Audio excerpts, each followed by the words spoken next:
Hey everybody, today on Inside Craft Show I'm going to tell you how we got this using this cheap ass LED.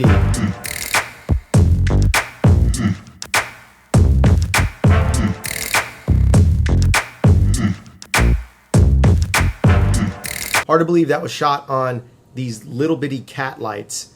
I'm going to flip on the overheads and show them to you. They're lighting me right now. You can see it's a little contrasty. I didn't spend a ton of time setting them up. However, what I wanted to show you is why they're so great. They're awesome set lights on top of it. So give me one sec. Hello. Let's see if we, a little flareage. Here's these lights. Let me show you why I like them so much.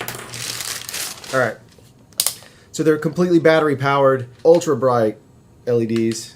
As far as battery power goes, that footage we just saw of that fire scene was lit with the fire and one of these. One. They output enough. I mean, obviously the fire is helping, but they output enough to put rim light where I want it and kind of shape the fire the way you want to in a safe way. So these are incredibly awesome. I love the fact that they can hang. We often clip them with stuff. We'll use a grip clip or something else. One of our favorite tools to use is just these quick clip things, and you know, you can mount them this way very simply. The other thing that's great about them is, aside from them being fully battery powered, you can plug them in and run them off the wall all day. What's really cool is some of these features. There it goes. So you can see here, there's your battery meter. Look at that, still doing pretty good. And these were charged up yesterday. I shot yesterday's video with them as well. You can see there's a USB plug, which is really great. So if you need to charge your phone or a battery or something else on the fly, you can totally do that. All built into one little package. Again, they're cat lights, very simple. I think they're about 40 bucks a pop. Sometimes if you go to Costco, you can get them for as much as 30 or as low as 30.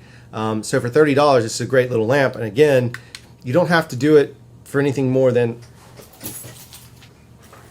you can kind of see, you can balance it out this way. I could kick it around this side. So all I'm going to do is hide the light. The sphere that it creates, let's see if you can see, look at this guy behind me. It's like a dadgum spotlight, right? So using various things, you can actually disperse this light out pretty well. So it does a fairly good job for what it is. And again, for 30 or 40 bucks, it's great. So here's just one on me that has some schmutz, which is our old school way of talking about diffusion. It has some schmutz and then some CTO on it, full CTO. Same thing I use for the firelight, but you can see again, doesn't look bad. I mean, it could look perfect, but it looks good enough for what we're trying to do with it. And speaking of that, one of the things that's really great to use is if you don't have diffusion, like this stuff here, you can buy these gel packs of it. This is all just scraps that we have from various rolls, from various films. This is 251. But if you needed some diffusion and you wanted to use some on the cheap, you've probably seen this before, but these work especially well with it because the temperature does not get very hot. Parchment paper, Reynolds parchment paper, and it has to be the kind that you can bake with because of the temperatures. You can use it on hotter lamps, it'll be okay. I wouldn't do it above a 650 personally, and I would watch it and make sure I was outdoors, but I've used it on 300s and I've used it on 150s. Just make sure that you put a big loop on it. But this stuff totally works, it does what it's supposed to do, it diffuses it down. It's about like, if you double it over, I found it's closer to like 216 or 251. So again, let's look at the footage one more time.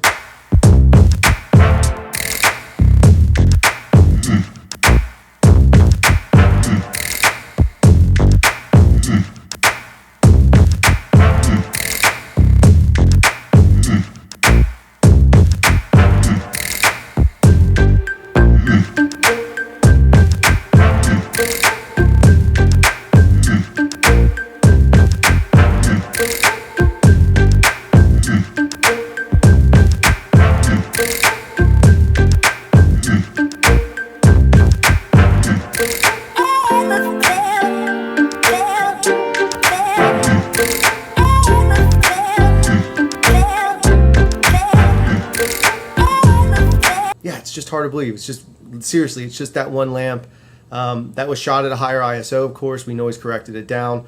But again, just the point is, you can take little simple gimmicks and literally use anything you can sometimes to tell a story. This is a low budget project on the fly very quickly. It didn't have money for a Jenny.